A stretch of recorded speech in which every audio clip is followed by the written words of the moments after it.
Strange Tales from a Chinese Studio, Story 18.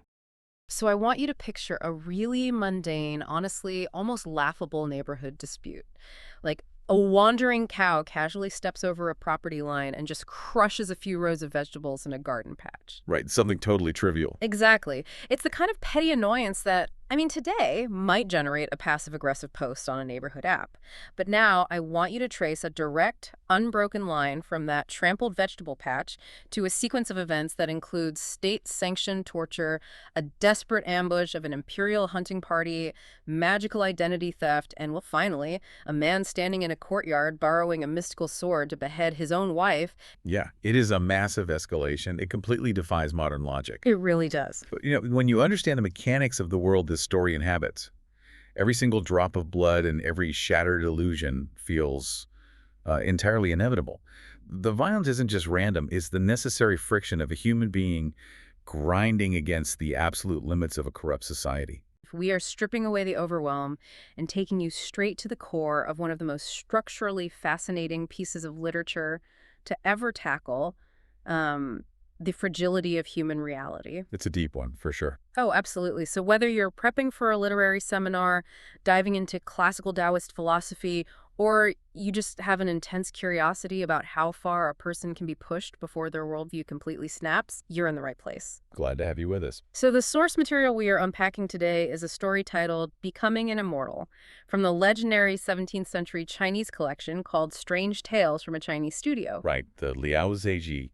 And you really have to understand the author, Pu Songling, to grasp the sheer cynicism dripping from this text. Yeah, tell us a bit about him. Well, Pu Songling spent his entire life trying and failing to pass the higher levels of the imperial civil service examinations. He was a man who understood the theoretical beauty of a perfectly ordered, just Confucian society. But he didn't actually get to live in one, did he? Exactly. He was forced to live in the grim, bureaucratic reality of the early Qing dynasty. So this story is not some whimsical fairy tale. It's a razor-sharp autopsy of systemic corruption. It's like a stress test on human loyalty. It really is. It's a genuinely disturbing exploration of what it actually costs to achieve spiritual enlightenment. Okay, so to understand the cost, we first have to establish the baseline of what is being risked here.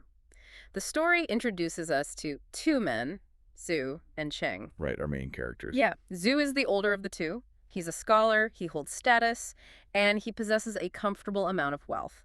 Cheng is younger, completely impoverished, and practically lives in Zhu's household. Which, if you're familiar with classical Chinese literary tropes, you might expect this to be a standard patron-client relationship. Right, where the wealthy scholar just keeps the poor poet around for entertainment. But Pu Songling deliberately uses a very specific, historically weighted phrase to define their bond. They have a mortar and pestle friendship. The terminology there is so vital.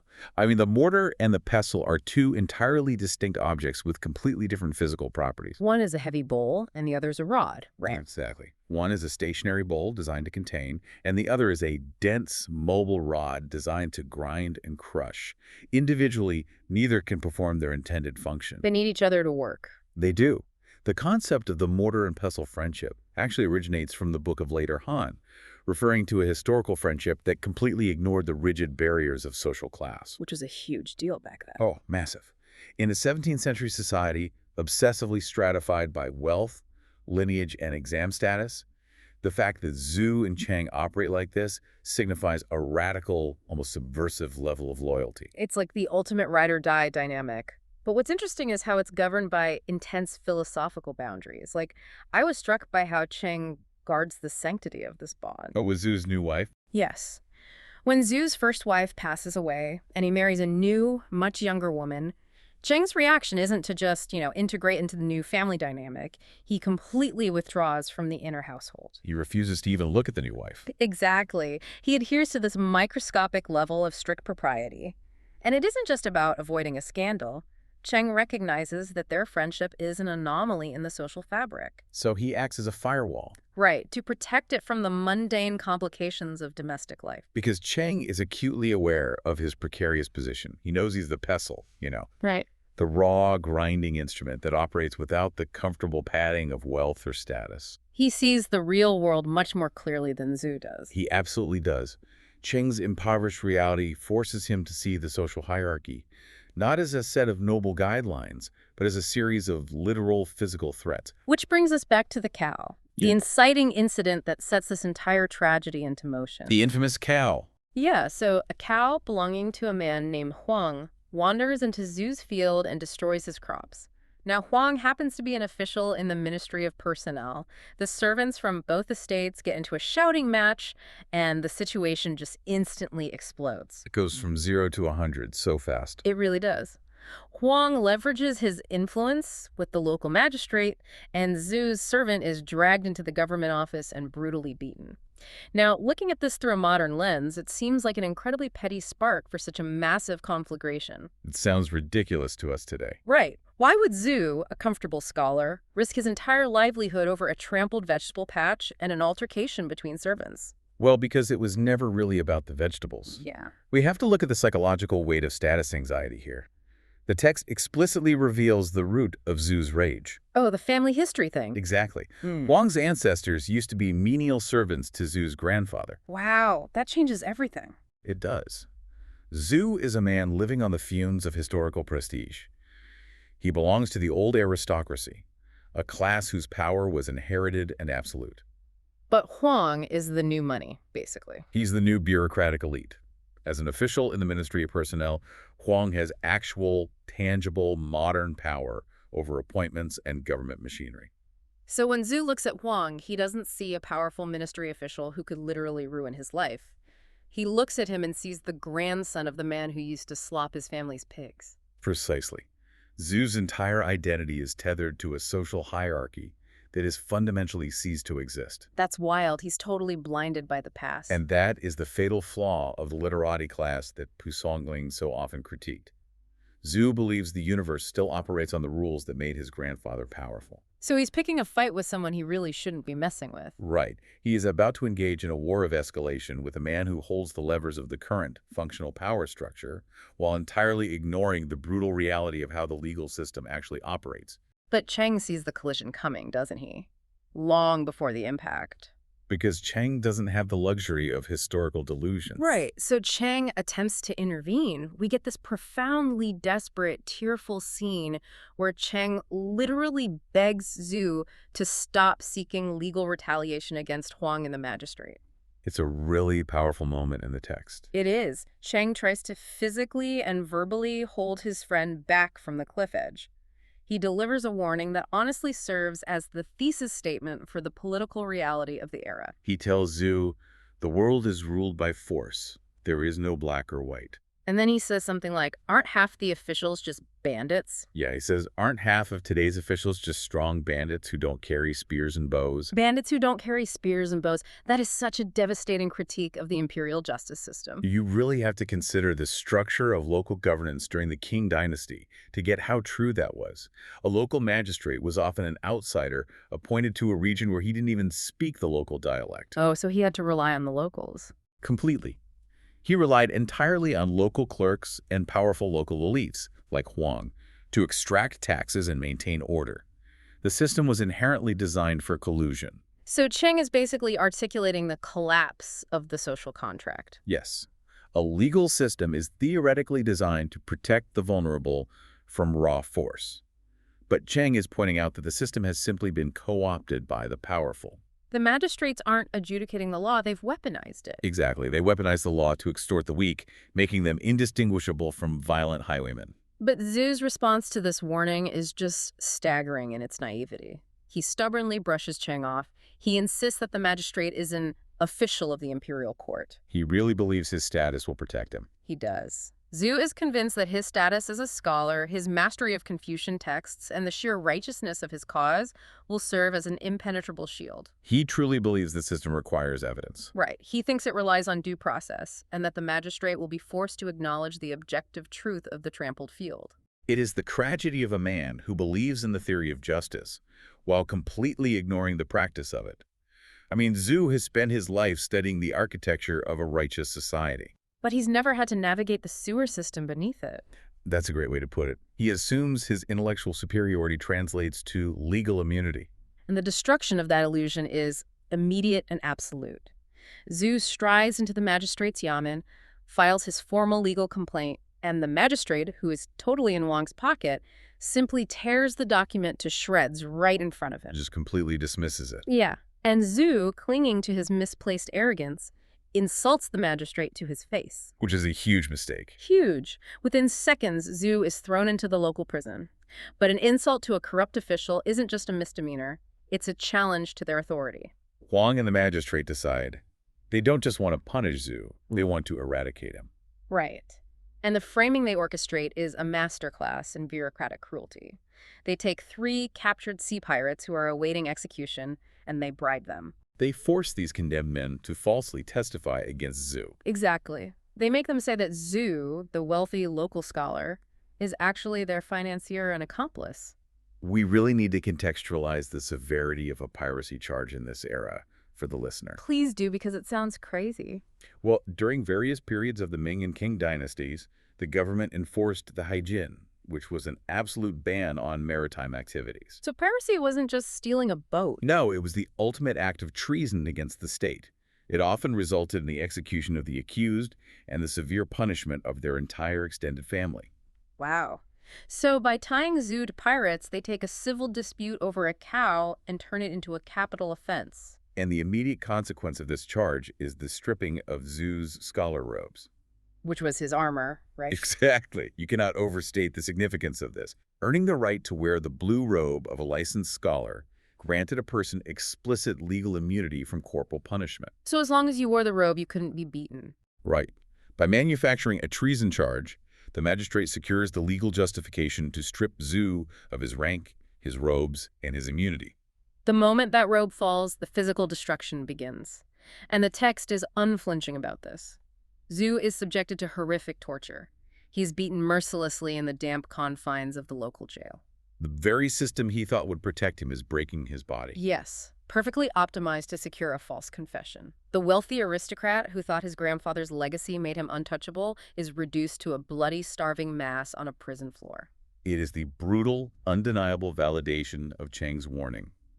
The officials are bandits, and Zhu has walked directly into their camp. So now the question shifts from Zhu's survival to Cheng's loyalty. The mortar and pestle dynamic is put to the ultimate stress test. How does the pestle operate when the mortar has been shattered? Right. So Cheng visits Zhu in the prison, and the psychological shift in Zhu is devastating. The arrogance is entirely on. He describes himself to Cheng as a bird in a cage. He is completely surrendered. He has. He mentions that his own brother, his actual flesh and blood, is weak, ineffective, and can barely manage to smuggle him prison food. Zhu sees no avenue for escape, no legal loophole, no hope.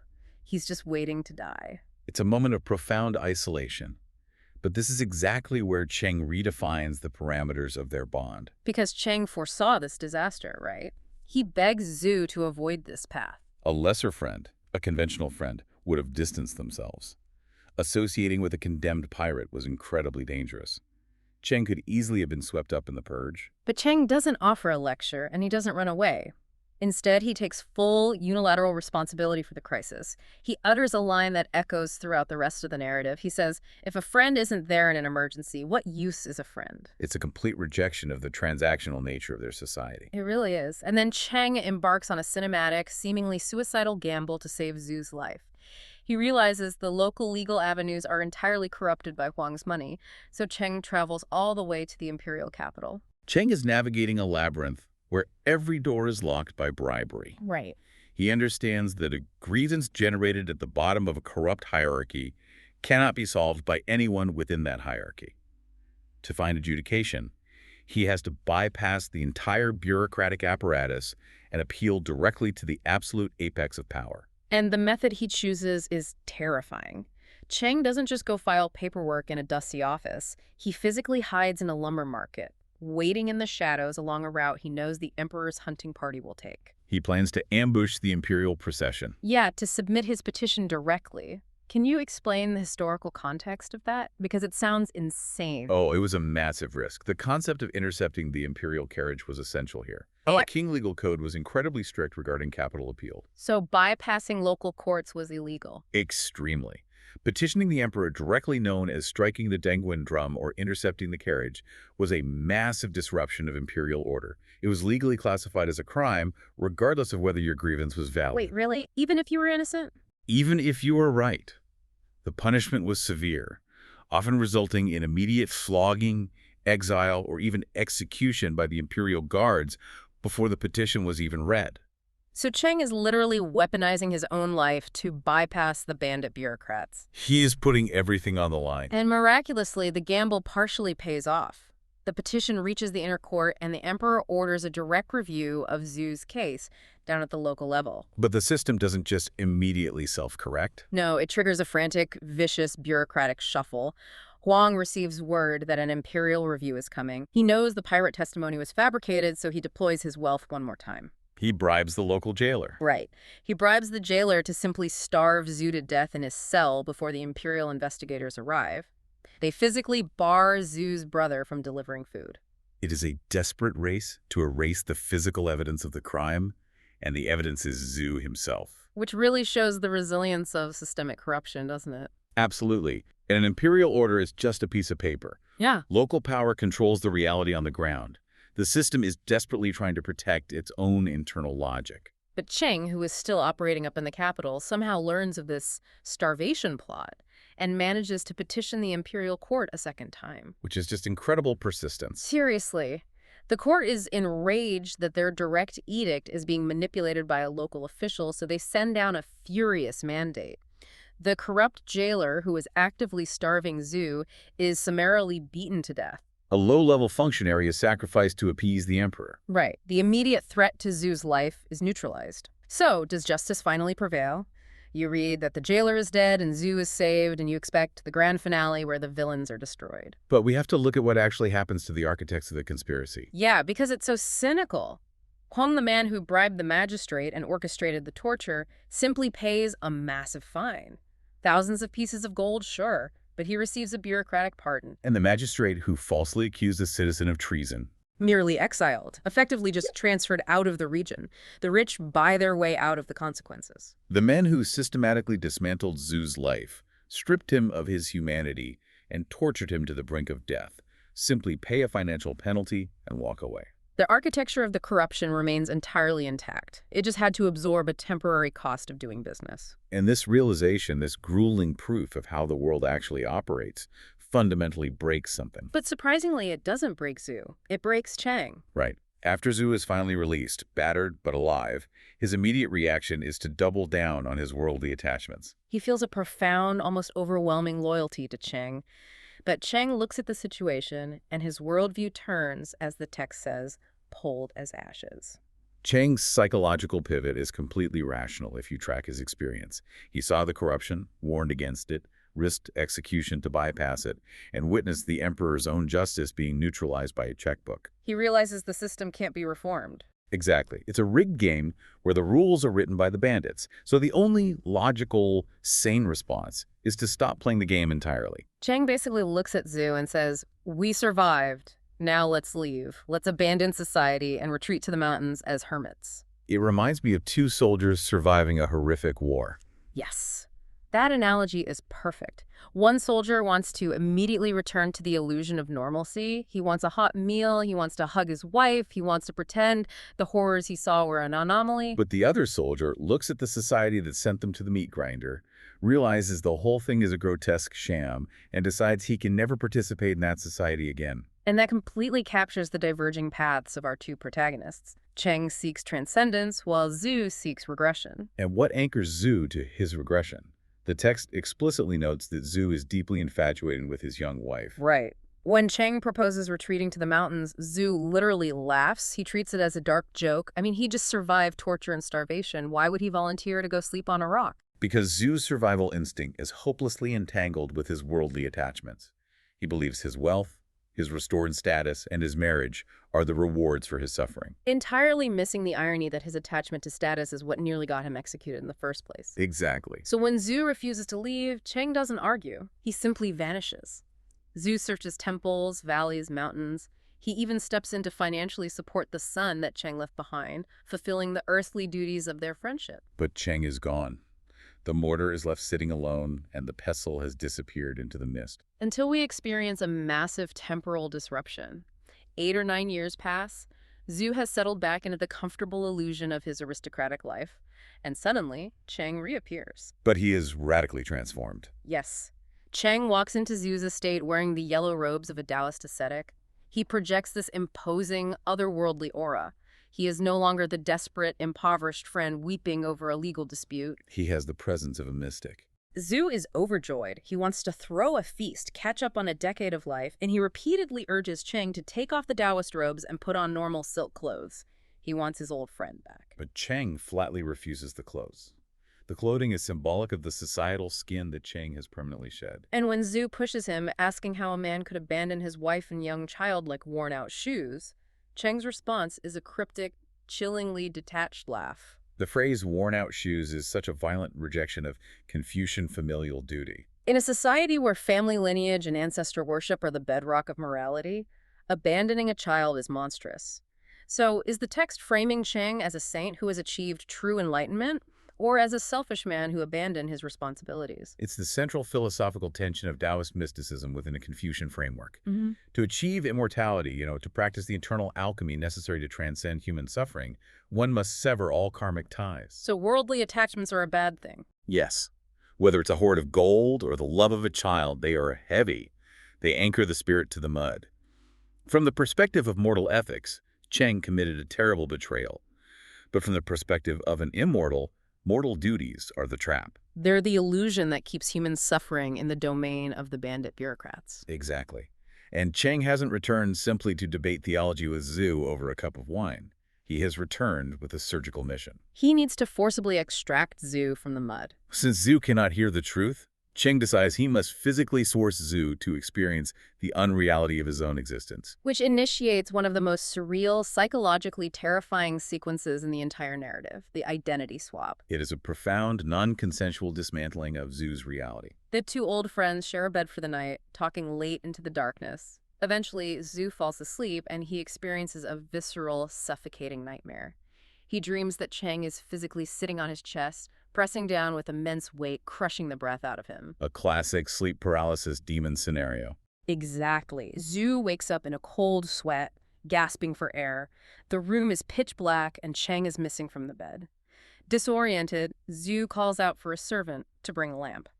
The servant enters, illuminates the room, looks directly at Zhu, and begins addressing him as if he were Chang. The servant, who has lived in this household and served Zhu for years, looks at his master and sees a guest. Zhu is completely bewildered. He demands a mirror. The servant brings one, and Zhu looks at his own reflection. His signature thick beard is gone. He touches his skin, and the bone structure is entirely different. While he was sleeping, Chang utilized Taoist magic to literally swap their physical faces. Zhu has his own memories, his own mind, but he is trapped inside Chang's physical appearance. Consider the implications of this magic. This isn't a parlor trick to evade authorities. No, it's a targeted psychological assassination of Zhu's ego. In traditional Chinese society, a person's identity is inextricably linked to their social role, their family structure, and their face. By stealing his physical appearance, Chang instantly invalidates Zhu's entire existence. The psychological horror sets in immediately.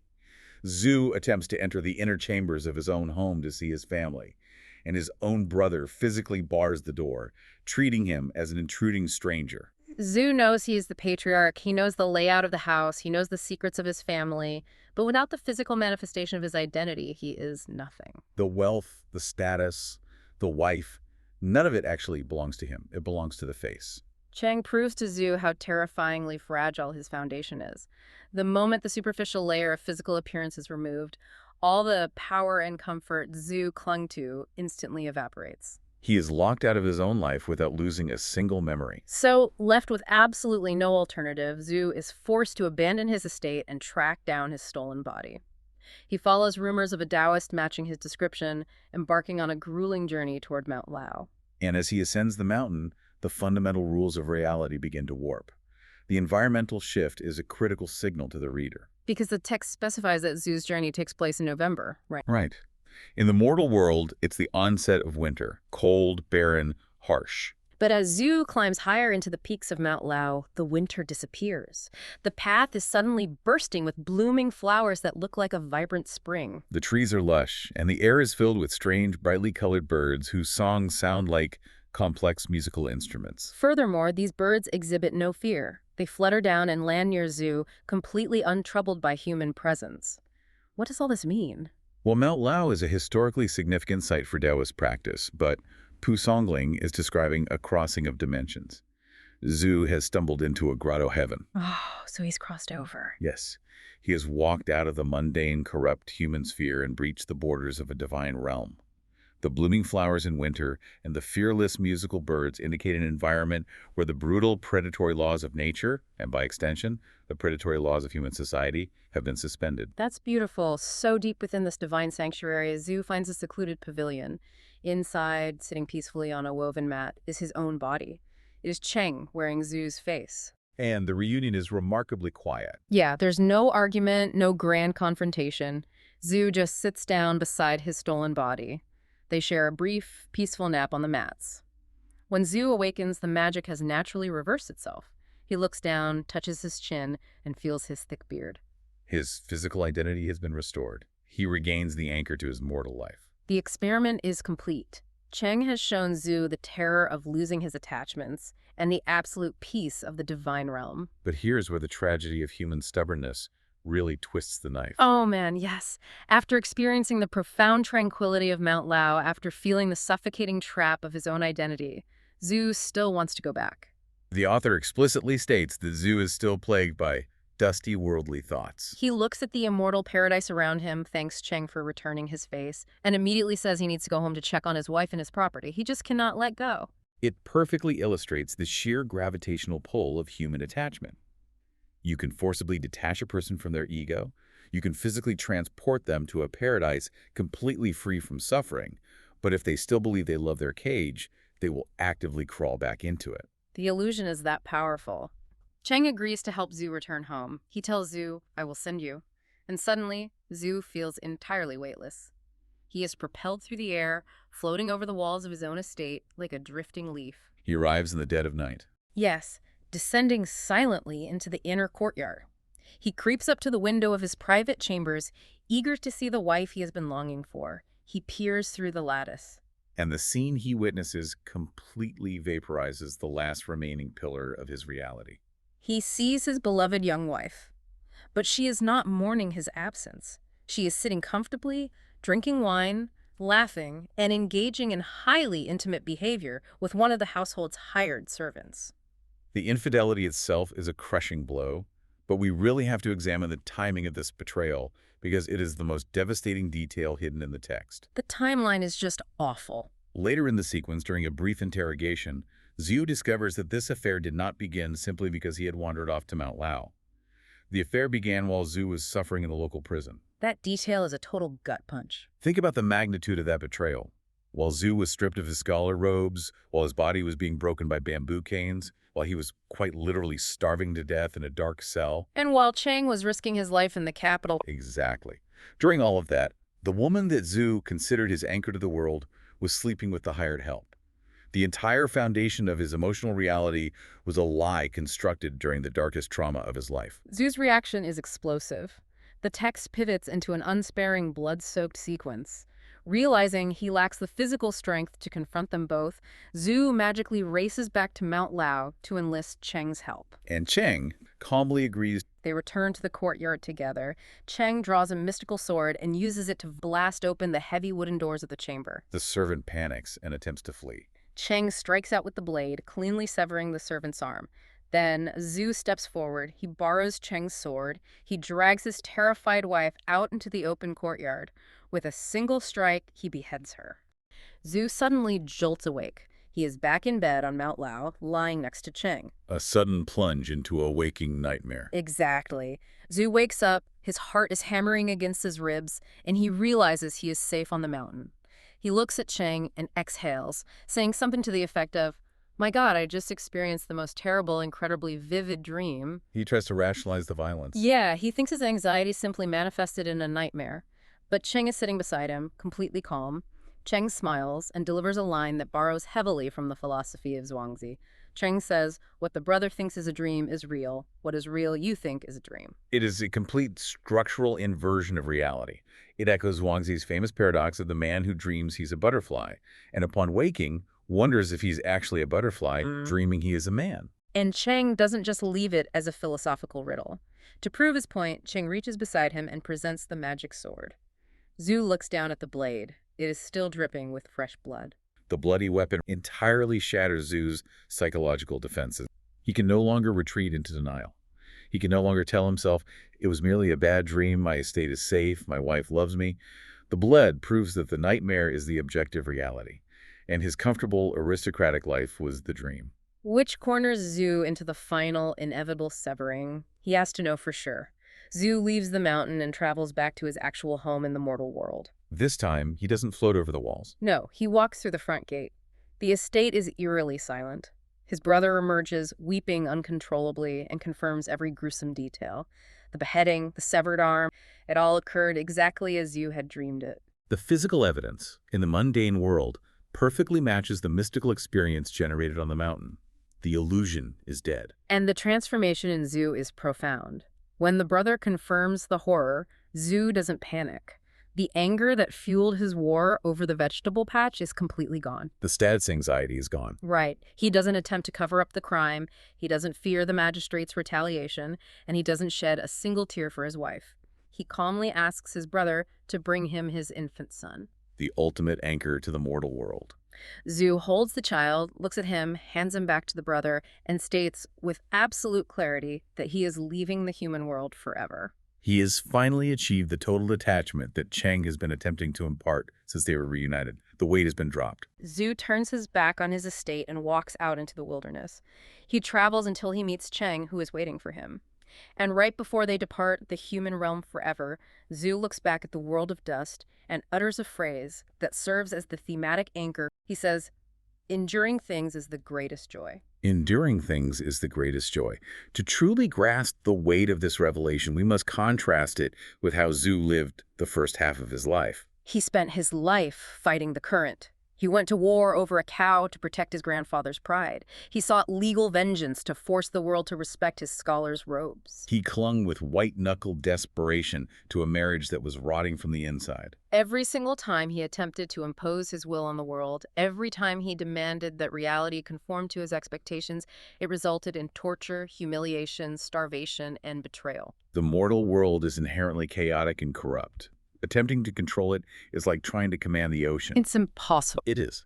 Zhu realizes that true freedom, the actual mechanism of joy, does not come from winning the battle against the bandit bureaucrats.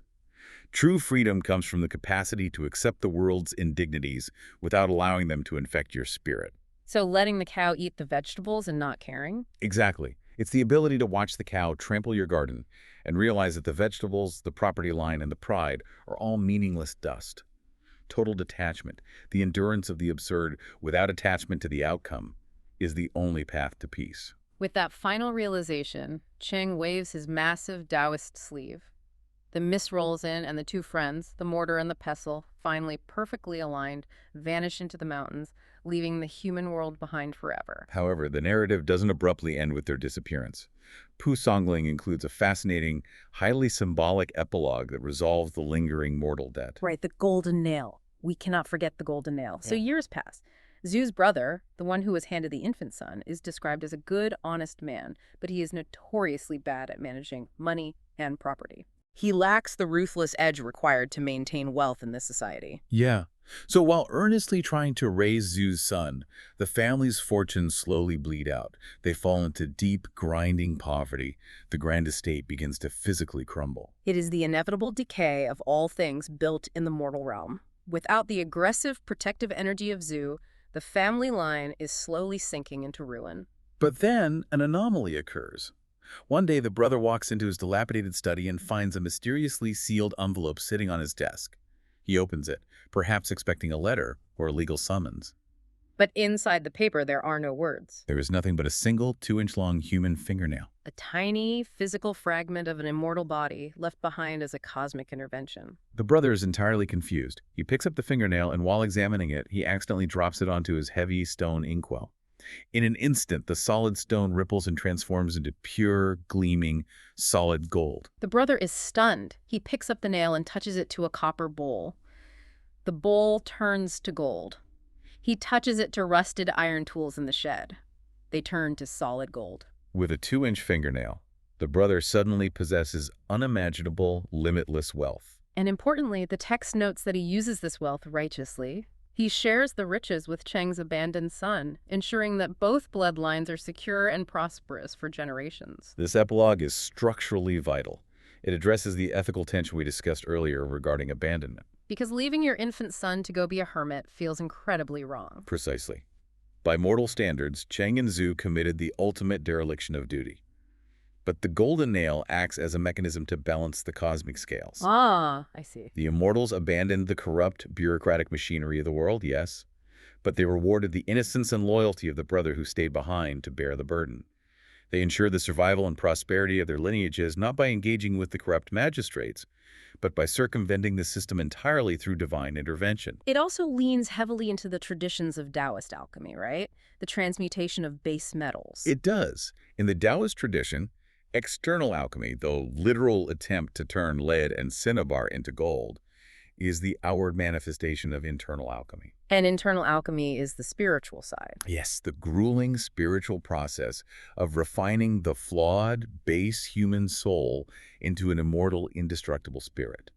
The golden fingernail is the physical proof that Zhu and Cheng successfully completed their internal transmutation. They burned away the dust of the world. They burned away the dross of their worldly attachments and became spiritually pure.